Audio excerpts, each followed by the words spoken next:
कोई संविधान को बचाने के नाम पर ठगता है तो कोई संविधान को बदलने के नाम पर भी लोगों को गुमराह करता है। कोई 400 पार का नारा देकर संविधान को बदलने की बात करता है। उनके तमाम नेता लोग आज डंके की चोट से कह रहे हैं 400 पार ला दो, हम संविधान को बदल देंगे।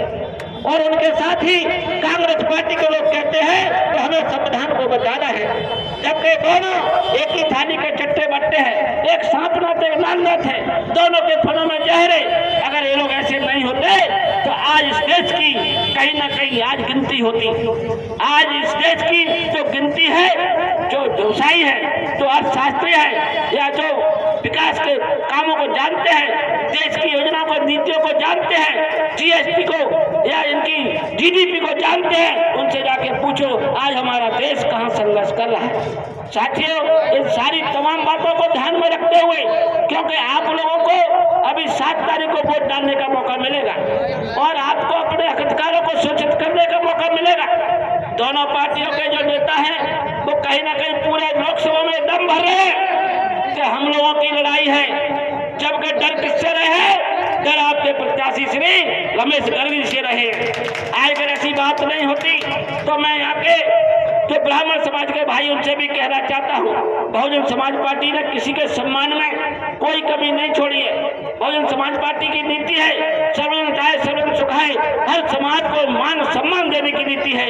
और आपने देखा हो, हमारे जलाधी जी ने बताया कि सोपुर से लेकर अंबा तक हमने हर समाज को मौका देने का काम किया, हर समाज को नेता बनाने का काम किया, और नेता ऐसा बनाने का काम किया तो वो नेता धारने का भी काम करता है। जबकि भारतीय जनता पार्टी में इशारा नागपुर से होता है, उतना ही बोलता है जब इशारा होता है। हर व्यापारी यहाँ पर ठगा गया है। मोदी सरकार में जीएसटी के नाम पर व्यापारी को ठगने का काम किया है। सीतारमण जी ने कई बार वादे किए, हम आपको इस जीएसटी के कानून में संशोधन करने का काम करेंगे। इसी भाजपा सरकार ने कांग्रेस के लोगों ने साथ मिलकर किसानों को ठगने का काम किया है, व्यापारियों को ठगने का काम किया है, उनके लिए कानून बनाने का काम किया है। इन्होंने बेरोजगारों को ठगने का काम किया है। यहाँ पर इन्होंने शिक्षा नीति खत्म कर दी है और गुंडागर्दी देश में चरम सीमा पर है, इस प्रदेश में चरम सीमा पर है। हर 3 घंटे में एनसीआरबी की रिपोर्ट कहती है हमारी बहन बेटियां सुरक्षित नहीं है, कानून व्यवस्था चौपट हो चुकी है। यहाँ पर व्यापार कहीं ना कहीं परेशान महसूस कर रहा है। क्यों कर रहा है? क्योंकि भाजपा की जो नीति है कि चंद मुट्ठी भर लोगों के हाथ में इस देश की अर्थव्यवस्था पहुंच जाए, और हमारे हाथ में जब अर्थव्यवस्था पहुंच जाएगी हम जब चाहे जिसका गला दबा सकते हैं और हम अपनी बातों को मनमानी से मना सकते हैं। आप लोगों को लोकतंत्र की इस व्यक्ति में भारतीय संविधान आजादी देता है। बाबा साहब ने, डॉक्टर भीमराव अम्बेडकर जी ने कानून लिखा है और कानून में हमको क्षमता सुविधा बंधुत्व न्याय रहे समान अधिकार मिले हुए हैं। समान हमको अधिकार लेने के लिए हमारे को वोट की ताकत मिली हुई है। ये वोट की ताकत आपको राजा बनाती है, आपको सम्मान दिलाती है, और सम्मान आपके हाथों में है। आप चाहे उनको डाकू लुटेरों के हाथ में दे दो और चाहे अपने भाई श्री रमेश चंद्र गर्ग जी के हाथों में दे दो, फैसला आपको करना है। कोई जोर जबरदस्ती नहीं है, कोई डराने की बात कर रहा है, कोई बॉलीवुड को लूटने की बात कर रहा है। हमारे बीच हमारे कार्यकर्ताओं ने भी कहा है हम आपके साथ कंधे से कंधा मिला के चलना चाहते हैं, लड़ना चाहते हैं। हम कहते ना तो लड़ने की जरूरत है, सिर्फ अपना अपना संकल्प ले लो। जो जहाँ है, जिस स्थिति में है, हमारे नातेदार रिश्तेदार यार दोस्त भाई बंधु समाज के लोग जिस भाईचारे के साथ आज सोपुर से लेकर पोरसा तक जोड़ने का काम कर रहे हैं, वो एक बार मन बना ले, क्योंकि आपके बीच में एक बार ऐसा प्रत्याशी आया है जिसकी बुराई आपको पूरे क्षेत्र में 1 इंच नहीं मिलेगी, जिसकी बुराई आपको पूरे क्षेत्र में 1 इंच नहीं मिलेगी। और कांग्रेस भाजपा के लोगों के बारे में पता कर लो तो बुराई से ही उनकी शुरुआत होती है। अब हमें फैसला करना है कि हमें अच्छाई के साथ जाना है या बुराई के साथ जाना है।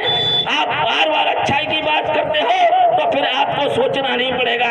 हम सिर्फ इतना कहना चाहते हैं, आज के बाद संकल्प ले लो।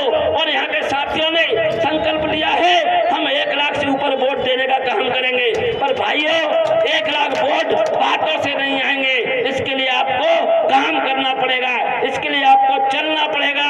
आपको अपने मतदाता भाइयों को बताना पड़ेगा कि आपकी वोट की कीमत 500, 1000, 2000 नहीं है।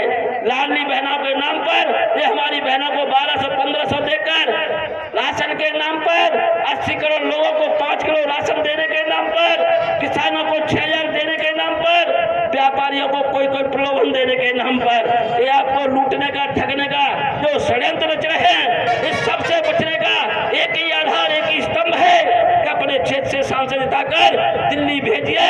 इन सारी समस्या का समाधान अपने आप हो जाएगा। बहुजन समाज पार्टी अपने पैरों पर खड़े करने के लिए योजना बनाती है।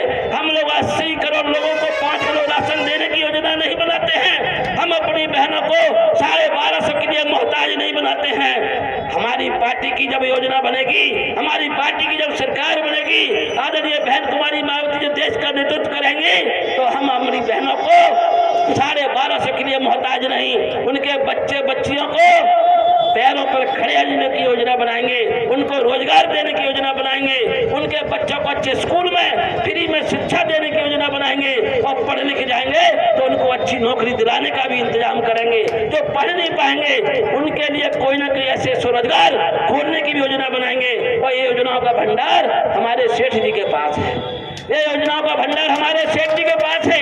आपको पता है हमारे क्षेत्र में कोई भी उद्योगपति अपना उद्योग लगाने नहीं आता है। थोड़ा बहुत उद्योग लगाने भामर में आया, वहाँ के लोगों ने उनको डरा डरा के भगाने का काम किया। कोई यहाँ पर कोई व्यापार करने के लिए तैयार नहीं होता है, जबकि इनके पास इतनी योजना है।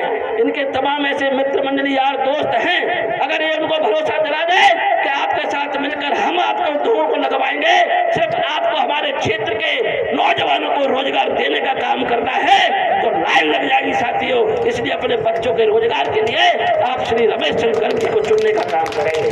आप अपने बच्चों को अच्छी एजुकेशन देने के लिए, क्योंकि अच्छी एजुकेशन देने के लिए यहाँ पर एक नीलबर्ड स्कूल के नाम से स्कूल भी चलाते हैं। इनकी एक मंशा है कि गरीब बच्चों को उसमें अच्छी शिक्षा मिलने का काम हो।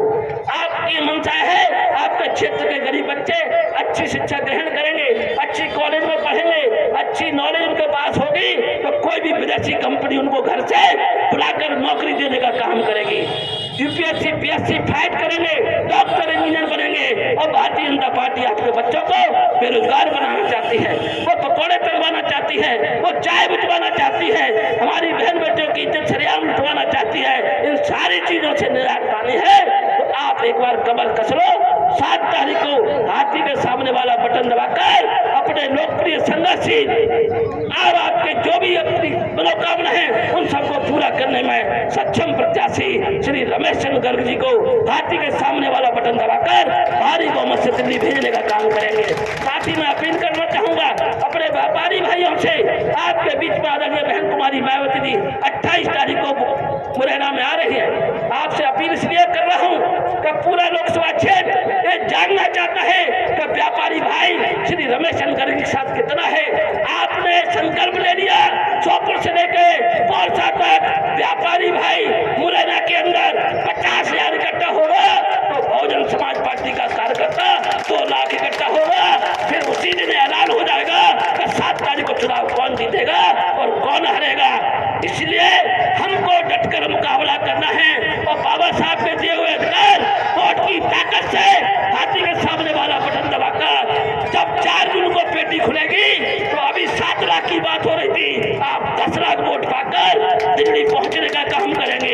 इतनी आशा विश्वास के साथ जो हमारे भाई अभी चुनाव लड़े, यहाँ के साथियों ने काफी मेहनत की, काफी वोट पाए, उनका मैं धन्यवाद करता हूँ। पर उनसे अपील करूंगा, आप लोग चुनाव हारे कोई बात नहीं है, रण में चुनाव हारता है कोई जीतता है, मन के हारे हारे मन के जीते जीत। आप लोग हौसला रखिए, आपको बदला लेना है तो आप ईंट का जवाब पत्थर से दीजिए। आप विधानसभा 6 हारे हैं, 8 हारे हैं, जब आप लोकसभा जीतेंगे तो 8 विधानसभा जीत जाएंगे। जो भी कमी रह गई उसको हमें सुधार करना है, उसके लिए 2 लाइन कहकर मैं अपनी वाणी को विराम देता हूँ। असफलता एक चुनौती है, इसे स्वीकार करो, क्या कमी रह गई देखो और सुधार करो। जब तक सफल न हो नींद चैन से जागो तुम, संघर्ष को मैदान छोड़ मत भागो तुम, कुछ किया बिगाड़ी यूं ही तेरे कार नहीं होती, और कोशिश करने वालों की कभी हार नहीं होती। धन्यवाद। जय भीम, जय भारत। बहुत बहुत धन्यवाद।